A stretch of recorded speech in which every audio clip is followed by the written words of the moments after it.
এ হচ্ছে আমার ছেলের আনাজ কবি। 24 তারিখ আমার স্বামী শিহাব কবির নাহিদকে নৃশংসভাবে বিমান বাহিনীরা হত্যা করেছে। শিহাব কবির নাহিদ 1 নম্বর ওয়ার্ডের একজন সাধারণ মানুষ। সে কোনো কিছুর সাথে জড়িত না, কোনো অন্যায়ের সাথে জড়িত না, তার হাতে কোনো অস্ত্র ছিল না। সে একজন সাধারণ মানুষের মতো গিয়েছিল।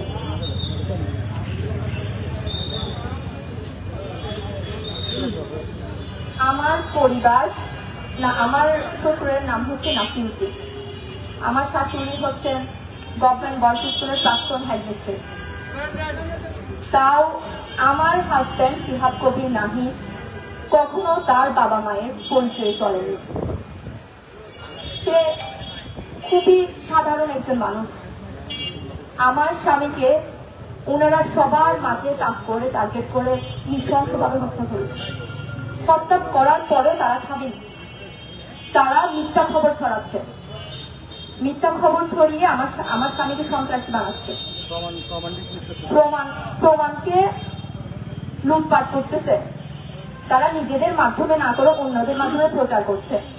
প্রিয় সাংবাদিক ভাইয়েরা, আপনারা সত্যতা প্রকাশ করুন, আপনারা সত্যতা প্রকাশ করুন। আপনারা অন্যের কথা শুনে বিভ্রান্তি ছড়াবেন না। আমার স্বামীকে ফোনটা দাও।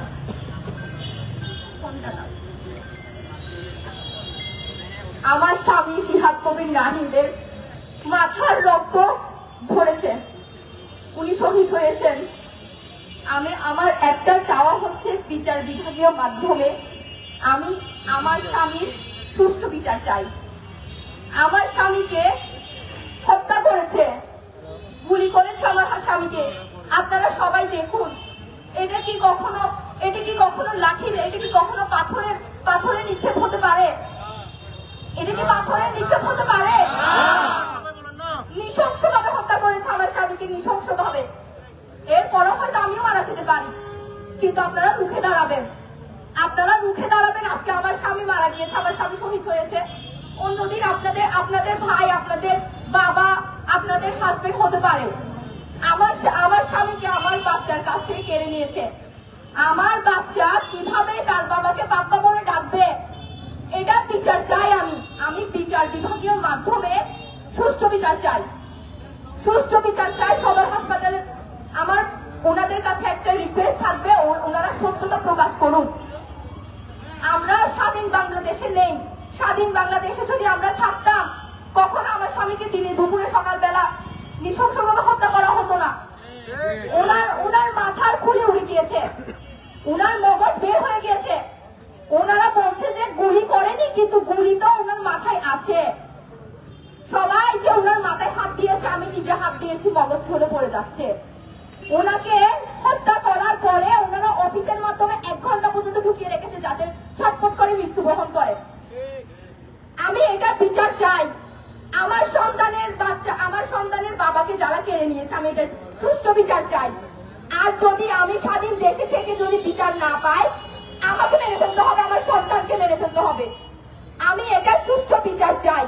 আমি বিচার বিভাগীয় মাধ্যমে সুষ্ঠু বিচার চাই, সুষ্ঠু বিচার চাই। আপনারা সত্যতা প্রকাশ করুন, আপনারা সত্যতা প্রকাশ করুন।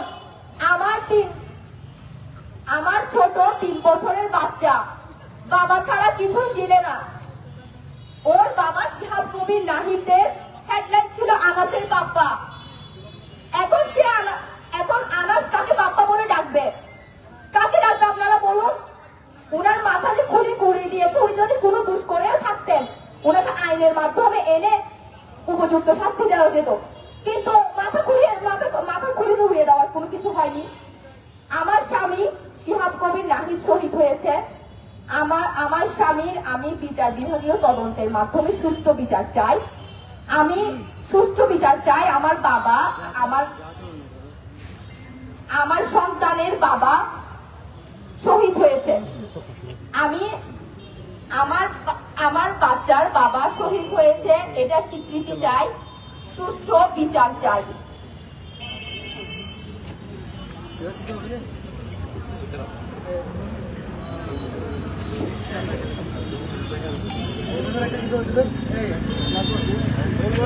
ধন্যবাদ আমরা এতক্ষণ ধন্যবাদ প্রিয় সাংবাদিকবৃন্দ এবং যারা আজকে আমাদের এই মানববন্ধনকে সফল করার জন্য আপনাদের মূল্যবান সময় নষ্ট করে আমাদেরকে এই সফল সার্থক করেছেন সবাইকে আমাদের প্রাক্তন শিক্ষার্থীদের পক্ষ থেকে এবং নাহিদের পরিবারের পক্ষ থেকে আন্তরিক ধন্যবাদ জানাচ্ছি এবং আমরা আশা রাখি সামনে যে আমাদের কর্মসূচি থাকবে এবং নাহিদের সুষ্ঠু বিচার হত্যার সুষ্ঠু বিচার না হওয়া পর্যন্ত আপনারা আমাদের পাশে থাকবেন এই আশাবাদ ব্যক্ত রেখে নাহিদের আত্মার মাগফিরাত কামনা করে আজকের মানববন্ধন আমরা এখানে শেষ করছি ধন্যবাদ সবাইকে।